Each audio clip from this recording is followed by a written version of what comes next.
সাবেক সিএসি নুরুল হুদা 4 দিনের রিমান্ডে। মব কালচারের বিরুদ্ধে ব্যবস্থা নেবে সরকার, হুঁশিয়ারি উপদেষ্টা।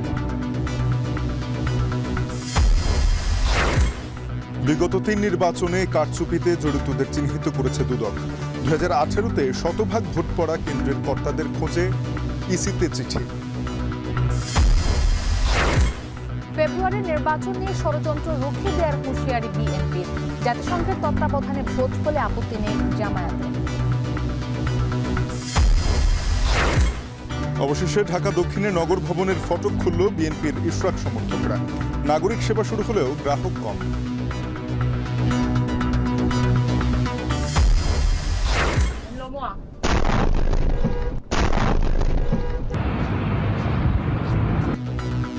ইরানের ফোর্দো পারমাণবিক স্থাপনায় ফের ইসরায়েলি হামলা। সময় হলে মার্কিন হামলার জবাব, বললেন খামেনি। রাশিয়ার সমর্থন।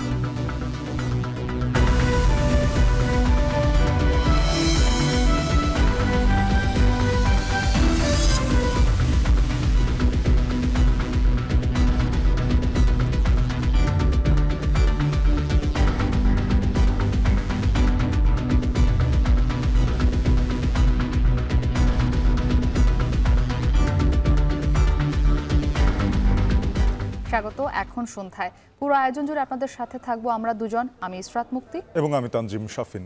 জাতীয় নির্বাচনে অনিয়ম ও পক্ষপাতিত্বে জড়িত থাকায় বিএনপির অভিযোগে মামলার সাবেক সিসি কে এম নুরুল হুদাকে জিজ্ঞাসাবাদের জন্য 4 দিনের রিমান্ড দিয়েছেন আদালত।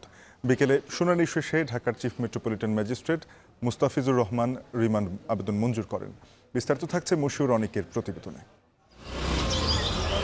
2014 থেকে 2024 বাংলাদেশের জাতীয় সংসদ নির্বাচনের ইতিহাসে অন্যতম এক কালো অধ্যায়। অভিযোগ রয়েছে এই সময়ে অনুষ্ঠিত 3টি নির্বাচনে আওয়ামী লীগকে বিজয়ী করতে রাষ্ট্রীয় ক্ষমতা ব্যবহার করে শেখ হাসিনা ও তার দলের নেতাকর্মীরা। এর মধ্যে 2018 সালে নির্বাচন কমিশনের দায়িত্বে ছিলেন সাবেক CEC A K M Nurul Huda. অভিযোগ রয়েছে সেই সময় দিনের বেলার ভোট হয়েছিল রাতেই। 22 জুন বিগত 3 প্রধান নির্বাচন কমিশনার সহ 24 জনের বিরুদ্ধে শেরেবাংলা নগর থানায় মামলা করে বিএনপি। তারপর রোববার এ কে এম নুরুল হুদাকে গ্রেফতার করে পুলিশ। সোমবার দুপুরে সাবেক এই সিইসি নুরুল হুদাকে সিএমএম আদালতে আনা হয়। তার বিরুদ্ধে 11টা অভিযোগ এনে 10 দিনের রিমান্ড আবেদন করেন পুলিশ। পরে 4 দিনের রিমান্ড মঞ্জুর করে কারাগারে পাঠানোর নির্দেশ দেন আদালত। পাবলিক প্রসিকিউটর বলেন, রাতে ভোট কারচুপি করে সাবেক আওয়ামী লীগ সরকারকে বৈধতা দেওয়ার পেছনে অন্যতম কুশীলব ছিলেন সাবেক এই সিএসি। যে নির্বাচনী রেজাল্ট বোর্ড দেখানো হয়, সেখানেও সে নির্লজ্জভাবে তার লোকের মাধ্যমে সে বিভিন্ন এলাকায় সে দেখিয়েছে যে কিভাবে ভোট চুরি করে সবাই তাদেরকে নির্বাচিত ঘোষণা করা হয়েছে। এদিকে একই সাথে সন্ত্রাস বিরোধী আইনের মামলায় আদালতে তোলা হয় আটক সাবেক এমপি সাবিনা আক্তার তুহিন এবং মুন্সিগঞ্জ 3 আসনের সাবেক এমপি মোহাম্মদ ফয়সাল বিপ্লবকে। পরে তাদের কারাগারে পাঠানোর নির্দেশ দেন আদালত। মশিউর অনিক, এখন ঢাকা। মব কালচার কাম্য নয় জানিয়ে এর বিরুদ্ধে হুঁশিয়ারি দিয়েছেন স্বরাষ্ট্র ও পরিবেশ উপদেষ্টা।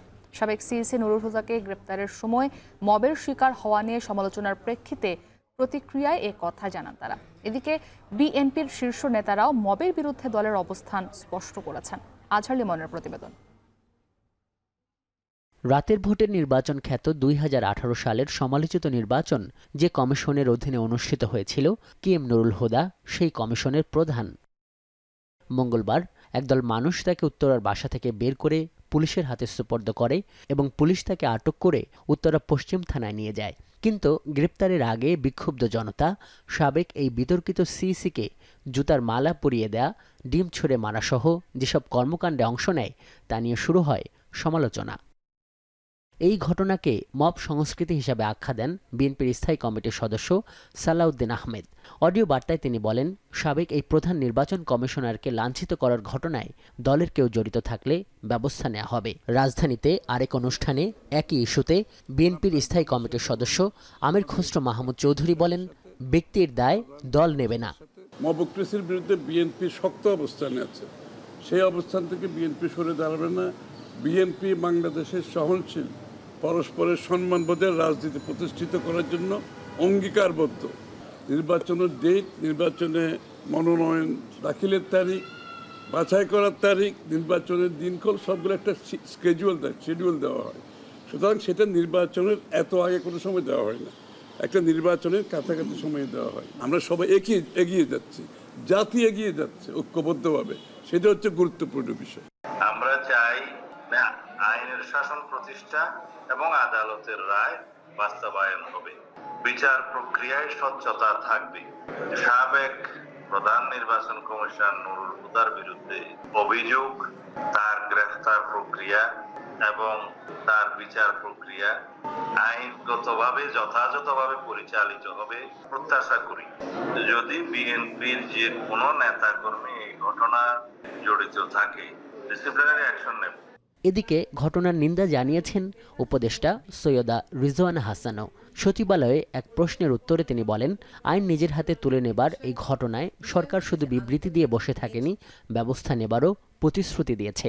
আমরা চেষ্টা করছি যতটা নন ভায়োলেন্ট উপায়ে পারা যায় সকল বিক্ষোভটাকে অ্যাড্রেস করতে। দমন তো আমি বলবোই না, কারণ প্রত্যেকেই তার গ্রিভেন্স প্রকাশ করার অধিকার আছে। এই মব জাস্টিস যেটা ঘটলো, মব অ্যাটেম্প যেটা ঘটলো, এটাকে আমরা তীব্রভাবে নিন্দা জানাচ্ছি এবং আমরা আবারও বলছি যে আইনি প্রক্রিয়া গ্রহণের কাজটা স্বরাষ্ট্র মন্ত্রণালয় থেকে শুরু। এছাড়া সাবেক সিইসিকে লাঞ্ছিত করার ঘটনায় হুঁশিয়ারি দিয়েছেন স্বরাষ্ট্র উপদেষ্টাও। তিনি জানান, সাবেক সিইসি কেএম নুরুল হুদা গ্রেপ্তার হলেও সাবেক আরেক সিইসি কাজী হাবিবুল আউয়াল গ্রেপ্তার হননি। হাবিবুল আউয়াল ওই যে আগে চিফ ইলেকশন কমিশনার অ্যারেস্ট হয়েছে, ইনফ্যাক্ট এখন পর্যন্ত অ্যারেস্ট হয়নি। অ্যারেস্ট হয়েছে নুরুল হুদা সাহেব। যেভাবে করা হয়েছে যে মব জাস্টিস, এটা হলো কোনো অবস্থায় গ্রহণযোগ্য না। আর ওখানে আরেকটা দেখা গেছে যে আইন শৃঙ্খলা বাহিনীর সামনেও ওনার উপরে করা হচ্ছে। এটার জন্য আমরা একটা তদন্ত করে দেখব, এটার সাথে যদি কোনো আইন শৃঙ্খলা বাহিনী জড়িত থাকে তাদের বিরুদ্ধে আমরা আইনানুগ ব্যবস্থা নেব। রোববার রাতে সাবেক প্রধান নির্বাচন কমিশনার নুরুল হুদাকে আটকের পর শেরেবাংলা নগর থানায় দায়ের করা এক মামলায় গ্রেপ্তার দেখানো হয়। একতরফা নির্বাচন, রাতের নির্বাচন ও ডামি নির্বাচনের অভিযোগ এনে বিতর্কিত সবশেষ 3টি জাতীয় নির্বাচন অনুষ্ঠানের জন্য 3 প্রধান নির্বাচন কমিশনার সহ 24 জনের বিরুদ্ধে মামলাটি দায়ের করেন বিএনপির একজন নেতা। আজহার লিমন, এখন, ঢাকা। 2018 সালের জাতীয় নির্বাচনে শতভাগ ভোট পড়েছে এমন কেন্দ্রের সংশ্লিষ্ট কর্মকর্তাদের খুঁজছে দুদক। ভোট কারচুপির সাথে জড়িত এসব ব্যক্তিদের তথ্য পেতে নির্বাচন কমিশনে চিঠি পাঠিয়েছে সংস্থাটি। একই সঙ্গে ক্ষমতার অপব্যবহার করে 2014 ও 24 নির্বাচনে প্রভাব বিস্তারকারীদেরকেও খোঁজা হচ্ছে বলেও জানিয়েছেন দুদক মহাপরিচালক। নাজমুস সাকিবের প্রতিবেদন। আওয়ামী লীগের ক্ষমতায় থাকা অবস্থায় সবগুলো জাতীয় নির্বাচনই ছিল প্রশ্নবিদ্ধ। দুর্নীতি দমন কমিশনে অভিযোগ এসেছে, এসব নির্বাচনে আওয়ামী লীগকে বিজয়ী করতে রাষ্ট্রীয় ক্ষমতা ব্যবহার করেছিল শেখ হাসিনার নেতৃত্বে বিভিন্ন স্তরের নেতাকর্মী ও সরকারি উচ্চ পর্যায়ের কর্মকর্তারা। গেল জানুয়ারিতে এই অভিযোগে অনুসন্ধানের নামে দুদক গঠন করা হয় 5 সদস্যের কমিটি। সেই অনুসন্ধান দল এবার 2018 সালের নির্বাচনে কতটি কেন্দ্রে শতভাগ ভোট পড়েছে তা জানতে চেয়ে নির্বাচন কমিশনে চিঠি দিয়েছে। অনুসন্ধান সংক্রান্তে দালিলিক প্রমাণাদি সংগ্রহের জন্য অনুসন্ধান দল নির্বাচন অফিস ও আরও অন্যান্য যেই প্রাসঙ্গিক দপ্তর রয়েছে সবগুলোতেই তারা পত্র যোগাযোগ করেছে। 2018 সালের নির্বাচনে প্রধান নির্বাচন কমিশনারের দায়িত্ব পালনকারী কেএম নুরুল হুদাকে গ্রেপ্তার করে আইন শৃঙ্খলা রক্ষাকারী বাহিনী। দুদকের এই মহাপরিচালক জানিয়েছেন, অনুসন্ধান কর্মকর্তা চাইলে তাকে এই অভিযোগে গ্রেপ্তার দেখাতে পারে। আমাদের যে অনুসন্ধান দল কাজ করছে, যে বিষয় নিয়ে তারা কাজ করছেন, সে বিষয়ের সাথে যদি সম্পৃক্ত আরও অন্যান্য কোনো বিষয়ে এটার সাথে আসে, তখন তাদের সুপারিশ এই বিষয়ে থাকবে। এদিকে ইসলামী ব্যাংক থেকে 1000 কোটি টাকার বেশি আত্মসাতের অভিযোগে দুদকের মামলায় ব্যাংকটির সাবেক এমডি মনিরুল মাওলাকে আদালতের মাধ্যমে জেল হাজতে পাঠানো হয়েছে। নাজমুস সাকিব, এখন, ঢাকা। ফেব্রুয়ারিতে যে নির্বাচন হওয়ার কথা, কেউ যদি সরকারের ভেতরে ঢুকে নির্বাচনকে বানচালের চেষ্টা করে তা রুখে দেওয়ার হুঁশিয়ারি দিয়েছেন বিএনপি চেয়ারপারসনের উপদেষ্টা জয়নুল আবদিন ফারুক। প্রেস ক্লাবের সামনে তৃণমূল নাগরিক আন্দোলনের আয়োজনে 3 নির্বাচনে রাতের ভোটে জড়িত সব সহযোগী কর্মকর্তাকে আগামী নির্বাচনের কাজে অন্তর্ভুক্ত না করার দাবি জানিয়েছেন তিনি। বলেন, সাবেক সিইসিকে গ্রেপ্তারি প্রমাণ করে কেউ আর জোর করে ক্ষমতা দখল করতে পারবে না। এছাড়া এনসিপির শাপলা প্রতীক চাওয়া প্রসঙ্গে তিনি আশা প্রকাশ করে বলেন, ইসি এমন কোনো বিতর্কিত সিদ্ধান্ত নেবে না যাতে নির্বাচনও বিতর্কিত হয়। এ প্রসঙ্গে বিএনপির যুগ্ম মহাসচিব অ্যাডভোকেট আব্দুস সালাম আজাদ বলেন, জাতীয় প্রতীক শাপলা কোনো ব্যক্তি বা দলের প্রতীক হতে পারে না। নুরুল হুদা কথা শোনা নাই, জনগণের পক্ষ অবলম্বন না করে একদলীয় ওই শেখ হাসিনার পক্ষ অবলম্বন করে মধ্যরাতে নির্বাচন করেছিলেন। সেই নির্বাচনও জাতিকে ধ্বংসের মুখোমুখি করা হয়েছিল। আপনারা কি চেয়েছেন আপনাদের মার্কা আমার জানার বিষয়, কিন্তু পত্রিকায় দেখেছি দয়া করে সরকার, নির্বাচন কমিশন এমন কিছু করবেন না যেটা বিতর্কিত হয়ে পড়ে, তাহলে বিতর্কই নির্বাচনের সমস্যা তৈরি করতে পারে। অনেক দেশের মতো বাংলাদেশেও আগামী জাতীয় সংসদ নির্বাচন জাতিসংঘের তত্ত্বাবধানে হতে পারে বলে মন্তব্য করেছেন জামায়াতের নায়েবে আমির আব্দুল্লাহ মোহাম্মদ তাহের। দুপুরে রাজধানীর মগবাজারে দলটির কেন্দ্রীয় কার্যালয়ে জামায়াত আমির ডাক্তার শফিকুর রহমানের সাথে কানাডার হাইকমিশনার অজিত সিংয়ের বৈঠক হয়। পরে নায়েবে আমির বলেন, সুষ্ঠু নির্বাচন অনুষ্ঠানে অন্যান্য দেশকে সাথে নিয়ে কানাডা বাংলাদেশের পাশে থাকবে বলে আশ্বাস দিয়েছেন হাইকমিশনার। নির্বাচনে প্রত্যেক কেন্দ্রে সিসিটিভি ক্যামেরা স্থাপনের জন্য আর্থিক অজুহাত দেখায় ইসি। সুষ্ঠু নির্বাচন অনুষ্ঠানে ইউএনডিপির মাধ্যমে আর্থিক সহযোগিতা দেওয়ার জন্য কানাডার হাইকমিশনকে বলেছে জামায়াত। আমরা একটা ফেয়ার, ফ্রি, পার্টিসিপেটরি নির্বাচন চাই, যার মাধ্যমে দেশে একটা স্থিতিশীলতা আসবে। পৃথিবীর বিভিন্ন দেশে যে উদাহরণটি আছে, যেই জাতিসংঘের অধীনে সুপারভিশনে নির্বাচন হয়, under the government of Bangladesh, supervision will be by UN. এটা আমরা তাদেরকে বলছি যে আমরা ওটা অ্যাকসেপ্ট করতে রাজি আছি for the sake of the very fair election, এবং একটা রাইটফুল গভর্নমেন্ট যাতে হতে পারে বাই দি রিপ্রেজেন্টেটিভ। প্রধান উপদেষ্টা ডক্টর ইউনূস বলেছেন, দুনিয়াকে আবিষ্কার করার চেয়ে বড় নিজেকে আবিষ্কার করা। তিনি বলেন, গদবাঁধা ছাত্রজীবনে নিজের সঙ্গে পরিচিত হবার সুযোগ নেই, তবে নিজের সঙ্গে পরিচয় করিয়ে দেওয়ার সুযোগ করে দেয় স্কাউটিং। প্রধান উপদেষ্টার কার্যালয়ে অনুষ্ঠিত বাংলাদেশ স্কাউটসের দেশব্যাপী কাপ কার্নিভালের উদ্বোধন অনুষ্ঠানে তিনি এসব কথা বলেন। এ সময় তিনি আরও বলেন, জীবনের ভবিষ্যৎ রচনা হবে এই তরুণ বয়সের অভিজ্ঞতার মাধ্যমে। এই সময়ের গুরুত্ব তুলে ধরে তিনি বলেন, শুধু আক্ষেপ নয়, নিজের জীবনের বন্ধ দরজা খুলে দিতে হবে, পাশাপাশি অন্যের জীবনের দরজা খুলে দেওয়ার দায়িত্ব স্কাউট সদস্যদের। স্কাউটসের অভিজ্ঞতা নিয়ে তরুণদের নতুন পৃথিবী গড়ে তোলার আহ্বান জানান অন্তর্বর্তী সরকার প্রধান। এ সময় শাপলা কাপ অ্যাওয়ার্ড এবং জুলাই অভ্যুত্থানে 8 জন শহীদ স্কাউট পরিবারকে সম্মাননা বিতরণ করেন প্রধান উপদেষ্টা। এটা শৈশবে বন্ধ দরজার দিকে খালি ইঙ্গিত করে যে আমাদের জন্য দরজা বন্ধ, আক্ষেপের মধ্যে থেকে গেলে এটা হবে না, দরজা খুলতে হবে। যেহেতু তুমি অনেক দূর এগিয়ে এসছো বলেই তুমি স্কাউট হয়েছো, এটা মস্ত বড় সুযোগ। এই বয়সে দুনিয়াকে আবিষ্কার করা, তার চাইতে বড় হলো নিজেকে আবিষ্কার করা। না হলে গদবাঁধা জীবনে, ছাত্র জীবনে নিজের সঙ্গে পরিচয় হওয়ার আর কোনো সুযোগ নেই। এই বয়সটা খুব মূল্যবান বয়স, কিন্তু সারা ভবিষ্যৎ রচনা হবে তোমাদের এই বয়সের অভিজ্ঞতার মাধ্যমে। দেশে করোনায় নতুন করে আরও 3 জনের মৃত্যু হয়েছে। এছাড়া ডেঙ্গু আক্রান্ত হয়ে মারা গেছেন 2 জন। সোমবার স্বাস্থ্য অধিদপ্তরের সংবাদ বিজ্ঞপ্তিতে এই তথ্য জানানো হয়েছে। বিজ্ঞপ্তিতে বলা হয়, নতুন করে করোনা রোগী শনাক্ত হয়েছে 19 জন। এছাড়া একদিনে ডেঙ্গু আক্রান্ত 392 জন হাসপাতালে ভর্তি হয়েছে। স্বাস্থ্য অধিদপ্তর জানিয়েছে, ডেঙ্গুতে মারা যাওয়া 2 জনই নারী, আর আক্রান্ত ব্যক্তিদের মধ্যে 306 জনই ঢাকার বাইরে। চলতি বছর এখন পর্যন্ত ডেঙ্গুতে মারা গেছেন 34 জন, যাদের মধ্যে 17 জন পুরুষ ও 17 জন নারী।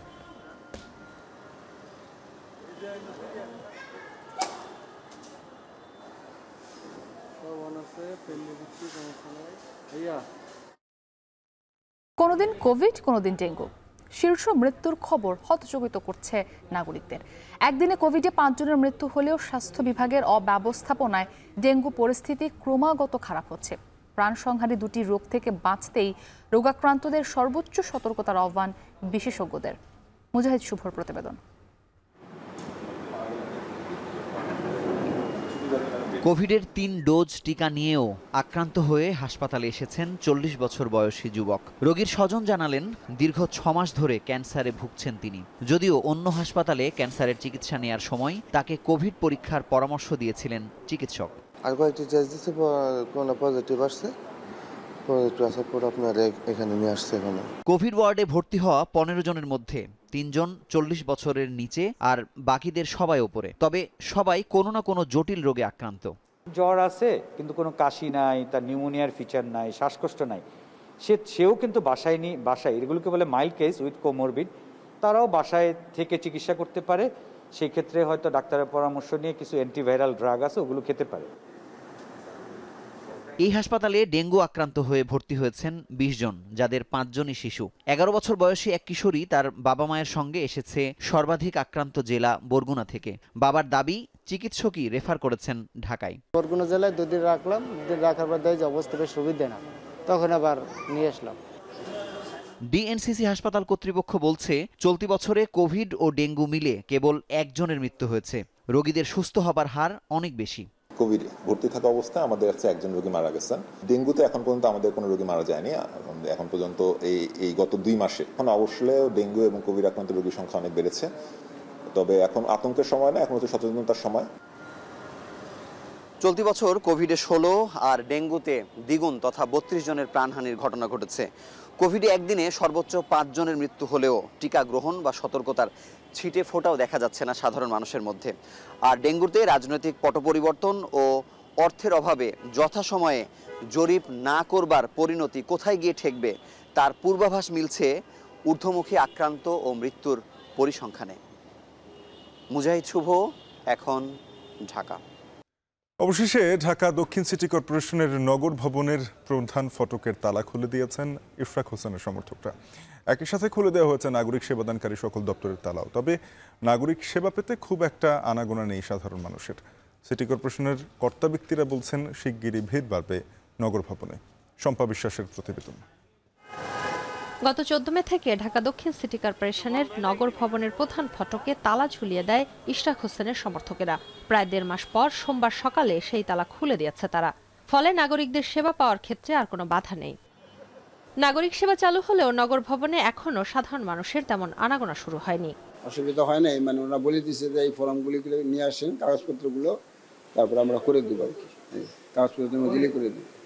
জন্ম নিবন্ধনের জন্য আসছিলাম, গতকাল আসছিলাম। তো গতকাল এনাদের কিছু কার্যক্রম শুরু করছে, এই জন্য আমি আজকে আর্লি মর্নিং আসছি আর কি।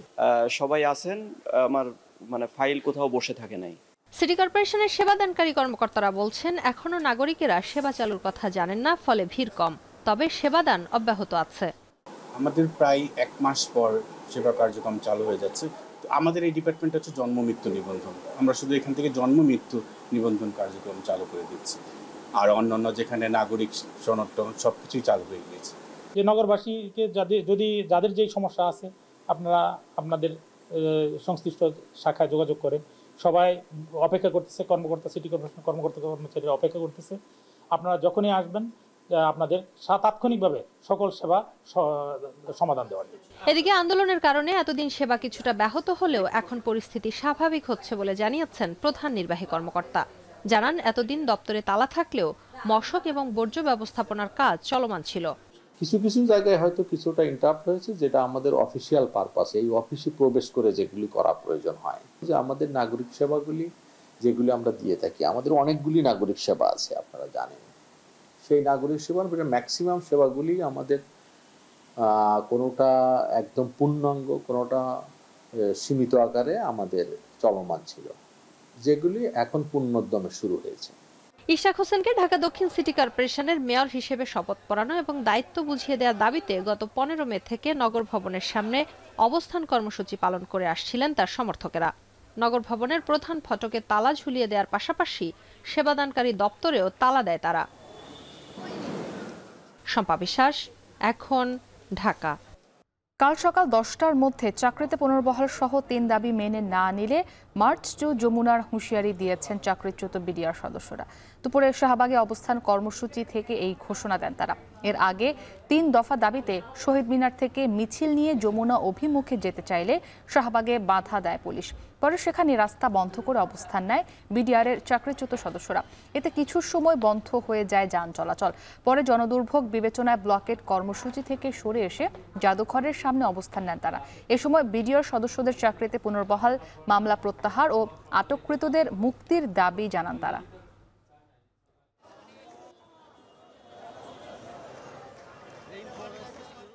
আমরা যদি অপরাধী হয়ে থাকি আমাদেরকে গুলি করে মেরে ফেলেন। এই শাহবাগে আমরা আসছি, আমাদেরকে মেরে ফেলেন। আর যদি অপরাধী না হয় আমাদের সুযোগ সুবিধা সহ আমাদের বহাল করেন। আমাদের হারানো চাকরি ফিরে পাওয়ার জন্য, আমাদের জেলে যারা নির্দোষ আছে তাদের মুক্তির জন্য এবং এই শর্তহীন স্বাধীন তদন্ত কমিশনের জন্য আমরা আন্দোলন করতেছি। আগামীকাল সকাল 10টা পর্যন্ত যদি প্রধান উপদেষ্টা এবং স্বরাষ্ট্র উপদেষ্টা মহোদয়ের কাছ থেকে কোনো প্রকার কোনো ইতিবাচক ঘোষণা যদি না আসে, তাহলে আমরা আগামীকাল আবারও প্রধান উপদেষ্টার বাসভবন যমুনার উদ্দেশ্যে কর্মসূচি অব্যাহত রাখব। ঢাকা মেডিকেল কলেজের শিক্ষার্থীদের আন্দোলন এবং দাবি যৌক্তিক।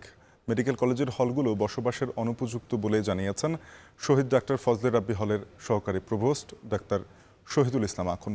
অন্যদিকে সুনির্দিষ্ট রোডম্যাপ না পাওয়ায় এখনই ক্লাসে ফিরছেন না বলে জানিয়েছেন আন্দোলনরত শিক্ষার্থীরা। সোমবার সচিবালয়ে স্বাস্থ্য মন্ত্রণালয়ের বিশেষ সহকারীর সাথে বৈঠক শেষে কথা বলেন তারা। তিনি বলেন, নতুন ব্যাচকে আবাসন দেবার মতো অবস্থা নেই, তবে স্বাভাবিক শিক্ষা কার্যক্রমে ফিরতে চায় সবাই।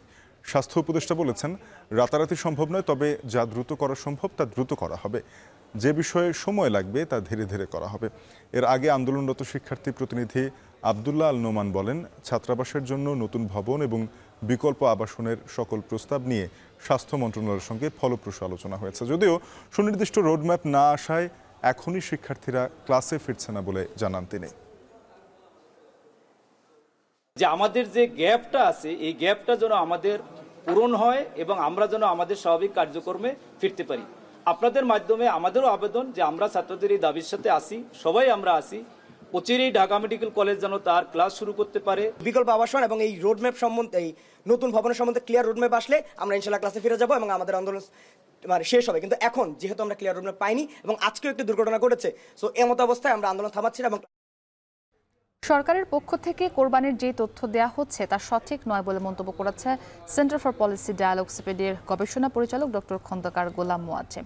সকালে বাংলাদেশের চামড়া শিল্প নিয়ে আয়োজিত কর্মশালায় এ কথা বলেন তিনি। এছাড়াও তিনি বলেন, তথ্যপাত্রের সঠিক তথ্য সরকারের পক্ষ থেকে দেয়া চামড়া শিল্পের জন্য জরুরি। এদিকে বাণিজ্য মন্ত্রণালয় থেকে জানানো হয়, চামড়া শিল্প নিয়ে মাস্টার প্ল্যান করতে চায় সরকার। সিউল আহমেদের প্রতিবেদন। এবছর ঈদুল আজহায় পশু কোরবানি হয় প্রায় ৯২.৫ লাখ, যা ২০২৪ সালের চেয়ে প্রায় ১০ লাখ পিস কম। সে অনুযায়ী এবছর কোরবানি থেকে কাঁচা চামড়া সংগ্রহের সংখ্যাও কম। এছাড়াও সঠিকভাবে কাঁচা চামড়া সংরক্ষণ না করার ফলেও অনেক চামড়া নষ্ট হয়। সকালে এক কর্মশালায় দেশের চামড়া শিল্প নিয়ে গবেষণার তথ্য তুলে ধরে সেন্টার ফর পলিসি ডায়ালগ সিপিডি। সংস্থাটির তথ্য মতে এবারের ঈদুল আজহাতে ৫২.১% গরু রাস্তায়, ২৬.১% খোলা মাঠে এবং মাত্র ৩.২% গরু নির্দিষ্ট স্লটার হাউসে জবাই করা হয়। ফলে খোলা মাঠে এবং রাস্তায় কোরবানি দেওয়া পরিবেশ ও জনস্বাস্থ্যের জন্য উদ্বেগজনক বলেও জানায় সিপিডি। এবছর ভালো মানের চামড়া ঢাকা ট্যানারিতে গড় মূল্য ছিল প্রতি বর্গফুট ৩৯ টাকা, আর খারাপ কাটা ও দাগযুক্ত চামড়ার গড় মূল্য ছিল ২৭ টাকা। তবে সরকারের দেয়া তথ্যের সাথে সিপিডির তথ্যের অমিল রয়েছে বলে জানান সিপিডির গবেষণা পরিচালক ডক্টর খন্দকার গোলাম মোয়াজ্জেম। বলেন, তথ্য উপাত্তের সঠিক তথ্য সরকারের পক্ষ থেকে দেওয়া চামড়া শিল্পের জন্য জরুরি। বিভিন্ন মন্ত্রণালয় বিভাগের যে প্রতিষ্ঠানগুলো সারা দেশে ছড়িয়েছে তাদেরকে ব্যবহার করে এই তথ্য উপাত্তের সঠিকতাটি আনা জরুরি। নতুবা কোরবানির আগে যখন সরকার বসছেন আর বিভিন্ন পক্ষকে নিয়ে আলোচনা করে একটা হিউজ ডিমান্ডের কথা বলা হয়, তখন এবং বলা হয় যে হ্যাঁ আমরা সব কিনে ফেলবো, পরে দেখা যায় যে চামড়া ফেলে দেওয়া হয়। খাসির চামড়ার তো মূল্যই নেই। এদিকে ট্যানারি কমপ্লায়েন্সের জন্য অন্তর্বর্তী সরকারের পক্ষ থেকে সুনির্দিষ্ট কমিটি করে দেওয়ার আহ্বান জানায় কর্মশালার আয়োজক বাংলাদেশ ট্যানার্স অ্যাসোসিয়েশন। রাষ্ট্রের যেভাবে এই কাঁচা চামড়া নিয়ে আপনার এই বছর মাননীয় চিফ অ্যাডভাইজার যে ৮ সদস্যের উপদেষ্টা কমিটিকে নিয়ে একটা কমিটি গঠন করে দেওয়া হয়েছিল। আমরা মনে করি যে এরকম একটা কমিটি গঠন করে দেওয়া উচিত, যে চামড়া শিল্পের যে তরল বর্জ্য এবং কঠিন বর্জ্য ব্যবস্থাপনা সেটাকে কিভাবে নিশ্চিত করা যায় এবং কিভাবে ট্যানারিগুলোকে কমপ্লায়েন্স করা যায় সে ব্যাপারে আপনার একটা কমিটি করে আপনার যাতে এটা অতি দ্রুত আপনার এটাকে একটা সমাধান করা যায়। এবছর সরকারের পক্ষ থেকে কাঁচা চামড়া সংগ্রহে বিনামূল্যে লবণ বিতরণ করা হয়, তবে শতভাগ কোরবানি দাতাই চামড়ায় লবণ ব্যবহার করেনি। ফলে আগামী বছর থেকে ঈদুল আজহাতে ট্যানারি ব্যবসায়ীদের বিনামূল্যে লবণ না দিয়ে প্রণোদনা দেয়া হবে বলে জানান বাণিজ্য সচিব। হয়তো এরকমও হতে পারে যে আগামী বছর সমপরিমাণ বা অধিক পরিমাণ আমরা প্রণোদনা দেব, লবণ দিব না। কারণ হলো লবণটাও বিক্রি করে দিল, চামড়াটাও বিক্রি করে দিল। তার চেয়ে উনি নিজে লবণ কিনে দিয়ে যদি নিয়ে আসেন, সেই চামড়াটায় যদি আমরা প্রণোদনা দিতে পারি তাহলে সেটা মোর এফেক্টিভ হবে। এদিকে প্রতিটি ট্যানারিতে স্বতন্ত্র ইটিপি করারও আহ্বান জানান তিনি। সিউল আহমেদ, এখন, ঢাকা। জট খুলছে থার্ড টার্মিনালের। জুলাইয়ে বুঝে নিয়ে ডিসেম্বরে চালুর রূপরেখা তৈরি করেছে বেসামরিক বিমান চলাচল কর্তৃপক্ষ বেবিচক। 15 বছরের জন্য টার্মিনালটি পরিচালনা ও রক্ষণাবেক্ষণের দায়িত্ব দেওয়া হচ্ছে জাপানকে, আর 2 বছরের জন্য গ্রাউন্ড হ্যান্ডলিং এর দায়িত্বে বিমান বাংলাদেশ এয়ারলাইন্স। দেখুন নাইম আবিরের প্রতিবেদন। আংশিক উদ্বোধনের পর কেটেছে 1.5 বছরেরও বেশি সময়, তবুও আলোর মুখ দেখেনি শাহজালাল আন্তর্জাতিক বিমানবন্দরের থার্ড টার্মিনাল। রাজনৈতিক পট পরিবর্তনের পর দুর্নীতি দমন কমিশনের মামলা, প্রকল্প পরিচালক পরিবর্তন ও নকশা জটিলতায় থমকে যায় থার্ড টার্মিনালের অগ্রগতি। তবে জটিলতা কাটিয়ে ফের চালুর আলোচনায় আধুনিক এই টার্মিনাল। টার্মিনালটি নিয়ে আর অপেক্ষা করতে চায় না বেসামরিক বিমান চলাচল কর্তৃপক্ষ। ইতিমধ্যেই শেষ হয়েছে অবকাঠামোর কাজ, এখন চলছে ক্যালিব্রেশন ও ফাংশনাল কর্মকাণ্ড। 15 বছরের জন্য এই টার্মিনালটি জাপানের কাছে দেবার বিষয়ে নীতিগত সিদ্ধান্ত সরকারের। হযরত শাহজালাল আন্তর্জাতিক বিমানবন্দরের এই তৃতীয় টার্মিনালটি পরিচালিত হবে পুরোপুরি জাপানিদের মাধ্যমে।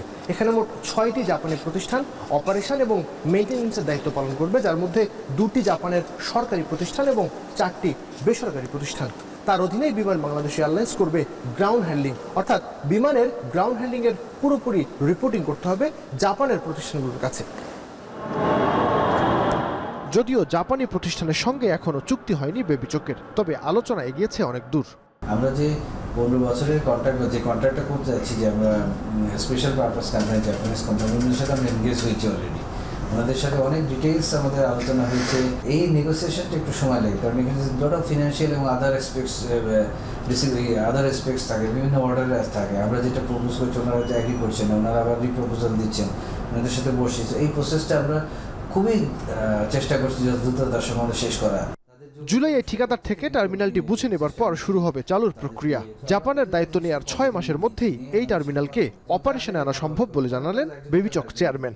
চুক্তিটা হওয়ার পরে কিন্তু দে নিডেড টাইম, অ্যাকচুয়ালি তাদের রিক্রুটমেন্ট হবে, ট্রেনিং হবে, ম্যান পাওয়ার ঢুকাইতে হবে, তারপরে ইমার্জেন্সি রান করতে হবে এয়ারপোর্ট। এই যে সময়টা লাগে, এই সময়টার জন্য এই সময় লাগে। আমরা সবই রেডি, কিন্তু এইগুলো না করে কিন্তু আমরা অপারেশনে যেতে পারবো। অনেকে মনে করছে সবই যদি বিল্ডিং রেডি হয়ে গেছে, কালকে থেকে operation. It is nothing like that. অনেক এয়ারপোর্ট ওয়ার্ল্ডে যারা অপারেশনে যাওয়ার পর কিন্তু বন্ধ করে দিতে হয়েছে, because there have been emergencies. আপনি নিজেও জানেন। আমরা আমাদের সর্বোচ্চ চেষ্টা করে যাচ্ছি, ছুটির দিনে নাই, আমাদের রাত দিন নেই, আমরা কিন্তু কন্টিনিউয়াসলি কাজ করে যাচ্ছি, আমরা ট্রাই করছি। অন্যদিকে বিমান বাংলাদেশ এয়ারলাইন্সও প্রস্তুতি নিচ্ছে গ্রাউন্ড হ্যান্ডলিংয়ের, তবে এ নিয়ে বিমানের বিরুদ্ধে অভিযোগ থাকায় তাদের সুযোগ দেওয়া হবে 2 বছরের জন্য।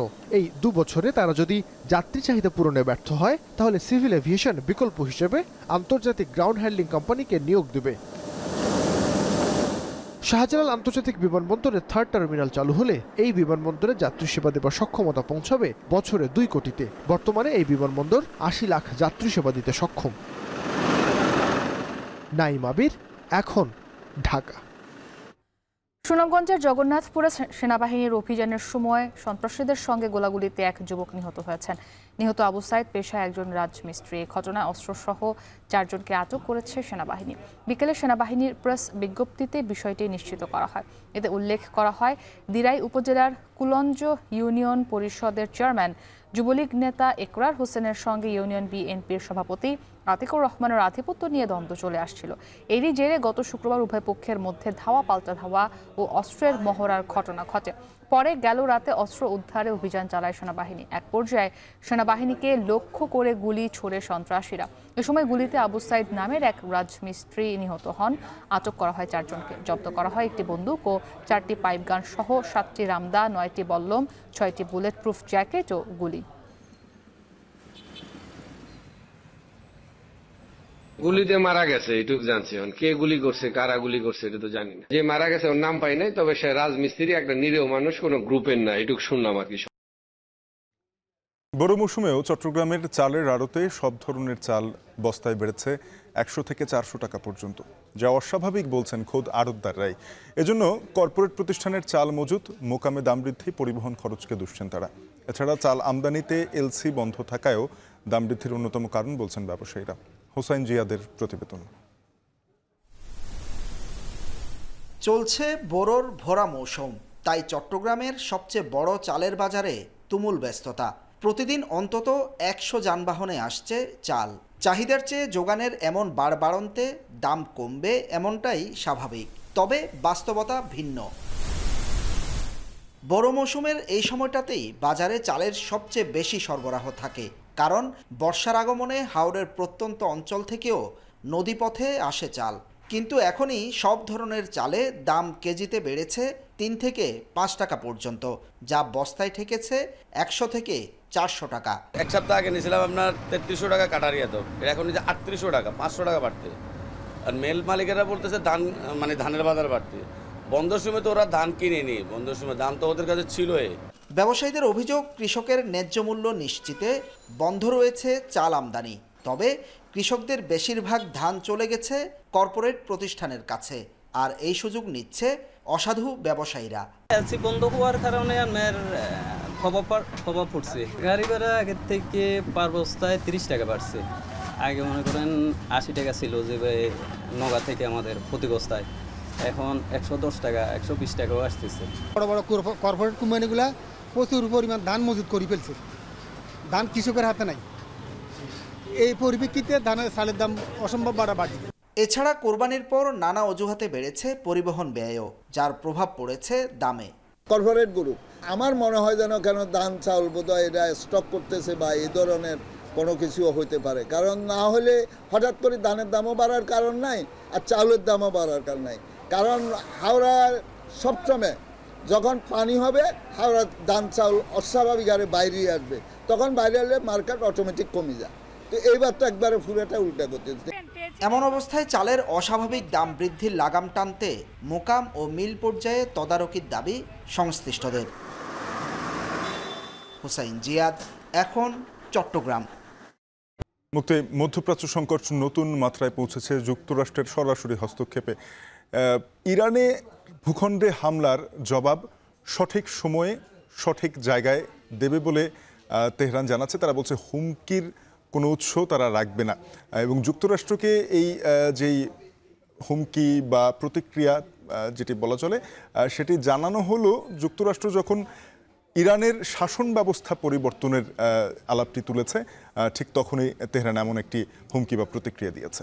এবং চলমান এই সংকটে কিন্তু ইরানের প্রতি সমর্থন জানিয়েছেন রুশ প্রেসিডেন্ট ভ্লাদিমির পুতিন, এবং 1.5 সপ্তাহ ধরে কিন্তু শাফিন এই সংঘাতটি চলছে, এবং এই যে চলমান সংঘাত এখানে এখন পর্যন্ত ইরানের 400-এরও বেশি মানুষ নিহত হয়েছেন এবং আহতর সংখ্যা কিন্তু 3000-এর বেশি।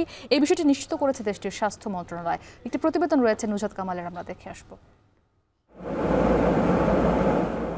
11 দিনের সংঘাতে তৃতীয়বার হামলার কবলে ইরানের ভূগর্ভস্থ পারমাণবিক কেন্দ্র ফোর্দো জ্বালানি সমৃদ্ধকরণ প্রকল্প। ইরানের রাষ্ট্রীয় টেলিভিশনে জানানো হয়নি সবশেষ হামলা চালিয়েছে কোন দেশ কিংবা ক্ষয়ক্ষতির কোনো তথ্য। একের পর এক হামলায় ফোর্দোতে উল্লেখযোগ্য মাত্রায় ক্ষয়ক্ষতি হওয়ার কথা বলছে জাতিসংঘের আন্তর্জাতিক আণবিক শক্তি সংস্থা IAEA. This time, no one, including the IAEA, is in a position to have fully assessed the underground damage at Fordo. সোমবার দিনভর ইরান জুড়ে হামলা চালিয়েছে ইসরায়েল। 6টি বিমানবন্দর, ইবিন কারাগার, আন্তর্জাতিক দাতব্য সংস্থা রেড ক্রসের ভবন সহ ইসরায়েলি হামলার শিকার অসংখ্য স্থাপনা। অন্যদিকে ইসরায়েলের দক্ষিণে হামলা জোরদার করেছে ইরানও। উত্তরেও হামলার সতর্কতা হিসেবে মুহুর্মুহু বেজে উঠছে সাইরেন। גם בשעה זו אנחנו ממשיכים לפגוע ולשלול את יכולת שיגור וייצור הטילים של המשטר האיראני. অব্যাহত হামলা পাল্টা হামলার মধ্যেই ইসরায়েলের সাথে যোগ দিয়ে মার্কিন বিমান হামলার প্রতিশোধ নিতে ইরান বদ্ধপরিকর। সামাজিক যোগাযোগ মাধ্যমে প্রতিক্রিয়া দেশটির সর্বোচ্চ ধর্মীয় নেতা আয়াতুল্লাহ আলী খামেনির। অস্ট্রিয়ার রাজধানী ভিয়েনায় IAEA এর জরুরি বৈঠকে তেহরানের হুঁশিয়ারি, ঠিক সময়ে ও স্থানে ইরান উপযুক্ত জবাব দেবে এবং হুমকির উৎস বিনাশ করবে। Acts of aggression committed by the United States and the Israeli genocidal regime against the Islamic Republic of Iran's nuclear facilities under the IAEA safeguards. মার্কিন হামলার জবাবে করণীয় নির্ধারণে এরই মধ্যে রাশিয়ার রাজধানী মস্কোতে প্রেসিডেন্ট ভ্লাদিমির পুতিনের সাথে বৈঠক করেছেন ইরানের পররাষ্ট্রমন্ত্রী। ইরানে মার্কিন ইসরায়েলি আগ্রাসন ভিত্তিহীন বলে মন্তব্য করেন পুতিন। Ясно изложено, артикулировано Министерством иностранных дел от имени России и এদিকে ইরানের শাসন ব্যবস্থায় পরিবর্তন লক্ষ্য নয় বলে যুক্তরাষ্ট্রের ট্রাম্প প্রশাসনের কর্মকর্তারা নিশ্চিত করার কয়েক ঘন্টা পরই সামাজিক মাধ্যম ট্রুথ সোশ্যালে উল্টো আভাস দেন খোদ মার্কিন প্রেসিডেন্ট। ইরানের লক্ষ্য অর্জনের পথে বলে দাবি করেছেন ইসরায়েলি প্রধানমন্ত্রীও। অন্যদিকে মার্কিন হামলার প্রতিক্রিয়ায় হরমুজ প্রণালী বন্ধের পর জাতিসংঘের পারমাণবিক পর্যবেক্ষক সংস্থা IAEA থেকে বেরিয়ে যাওয়ার পক্ষেও বিল আনতে যাচ্ছে ইরানের পার্লামেন্ট। নুজহাত কামাল, এখন বিশ্ব। ভারতের পশ্চিমবঙ্গের মুখ্যমন্ত্রী মমতা বন্দ্যোপাধ্যায়ের সাথে দেখা করেছেন দিল্লির বাংলাদেশ হাই কমিশনার রিয়াজ হামিদুল্লাহ। সোমবার রাজ্য মুখ্যমন্ত্রীর কার্যালয় নবান্নে মমতার সাথে বাংলাদেশের কোনো হাই কমিশনারের 9 বছরে প্রথম সাক্ষাৎ এটি। জানা যায় পারস্পরিক স্বার্থ সংশ্লিষ্ট নানা বিষয়ে কথা বলেন তারা। এটি সৌজন্য সাক্ষাৎ ছিল বলে জানান কলকাতার বাংলাদেশ ডেপুটি হাই কমিশনার কর্মকর্তারা। যদিও ভারতীয় বিভিন্ন সংবাদ মাধ্যমের তথ্য, সিরাজগঞ্জে বিশ্বকবি রবীন্দ্রনাথ ঠাকুরের পৈতৃক বাড়িতে হামলার ঘটনার সাথে সম্পর্ক রয়েছে এই সাক্ষাতের। শেষ করব এখন সন্ধ্যা। তার আগে শিরোনামগুলো আরো একবার। সাবেক সিএসি নুরুল হুদা 4 দিনের রিমান্ডে। মব কালচারের বিরুদ্ধে ব্যবস্থা নেবে সরকার, হুঁশিয়ারি উপদেষ্টা দেন। বিগত 3 নির্বাচনে কারচুপিতে জড়িতদের চিহ্নিত করছে দুদক। 2018-তে শতভাগ ভোট পড়া কেন্দ্রের কর্তাদের খুঁজে ইসিতে চিঠি। ফেব্রুয়ারির নির্বাচন নিয়ে ষড়যন্ত্র রুখে দেওয়ার হুঁশিয়ারি বিএনপির। জাতিসংঘের তত্ত্বাবধানে ভোট হলে আপত্তি নেই জামায়াতের। অবশেষে ঢাকা দক্ষিণে নগর ভবনের ফটক খুলল বিএনপির ইশরাক সমর্থকরা।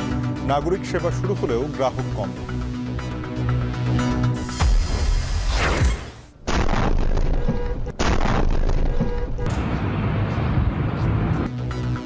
ইরানের ফোর্দো পারমাণবিক স্থাপনায় ফের ইসরায়েলি হামলা। সময় হলে মার্কিন হামলার জবাব, বললেন খামেনি। রাশিয়ার সমর্থন।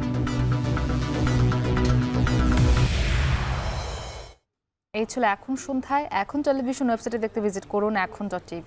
যুক্ত থাকুন ফেসবুকে facebook.com/tv.এখন আর ইউটিউবে চোখ রাখুন youtube.com/c/echontv।